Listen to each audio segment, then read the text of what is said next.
Hi friends, நம்ம வந்து night வந்து இட்லி எக்ஸ்ட்ரா ஊற்றி வச்சிட்டோம். அது வேஸ்ட் பண்ணக்கூடாது. அதனால தட்டிலே இருக்கட்டும்னு விட்டுட்டோம். காலையில் எழுந்திரிச்சு அடியில் இருக்கிற தண்ணியை மட்டும் கீழே ஊற்றிட்டு வேறு தண்ணி மாற்றிட்டு அந்த இட்லி மேலே தண்ணி தெளித்து அப்படியே சுட வச்சுருக்கோம். பாருங்கள், இட்லி சுட சுட இட்லி மாதிரி ஆயிடுச்சு. புது இட்லி மாதிரி ஆயிடுச்சு பாருங்கள்.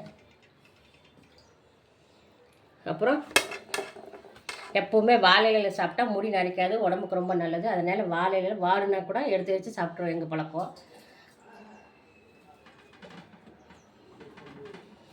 கொட்டை முத்து போட்டதால இட்லி மந்தாக வருது பாப்பா. நல்லா வெடிச்சு வருது.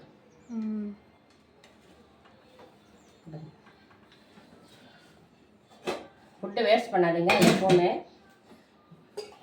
ஏன்னா இந்த சட்னி பார்த்தீங்கன்னா வரமிளகாயும் இந்த சட்னி வந்து சூப்பராக இருக்கும். இது எப்படி செய்யுதுன்னு பார்த்தீங்கன்னா, வரமிளகாயும் கருவேப்பிலை போட்டு தான், அதான் காஞ்சி போன கருவேப்பிலை காஞ்சி போன மிளகாயும் வச்சு தான் அது செக்கில் ஆட்டினா சூப்பராக இருக்கும். செக்கில் ஆட்டிட்டு வந்து நம்ம வந்து தாளிப்பு எப்படி கொடுக்கணும்னா, அதாவது காஞ்சி போன கருவேப்பிலையை எடுத்து வச்சுருக்கணும். அந்த கருவேப்பிலையை தான் நமக்கு தாளிப்பு கொடுக்கணும். அப்புறம் இது வெங்காயம் தான் போட்டு தாளிக்கணும். அதில் வந்து உளுந்தெல்லாம் போடக்கூடாது. ஏன்னா உளுந்து போட்டால் ஒரு டேஸ்ட்டு வரும். அது வந்து பச்சை மிளகா போட்ட சட்னிக்கு வந்து உளுந்து போடணும். இது வந்து காஞ்ச மிளகா சட்னி. அதனால் வரமிளகா சட்னின்னு சொல்லுவாங்க கிராமத்து சைடில். அது சூப்பராக இருக்கும் இட்லிக்கு, சட்னிக்கு. பார்த்திங்களா, அதை தான் நான் இன்றைக்கி செஞ்சுருக்கிறேன். சின்ன வெங்காயத்தை வெட்டி போட்டு சிம்மிலேயே வச்சு தாளித்து ஊற்றினீங்கன்னா சூப்பராக இருக்குது டேஸ்ட்டு. பாருங்கள்,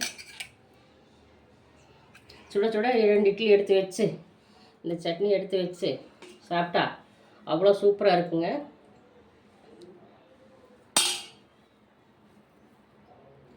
இப்படி முக்குனாலே இந்த சட்னி வந்து உள்ளே இறங்கிடணும்.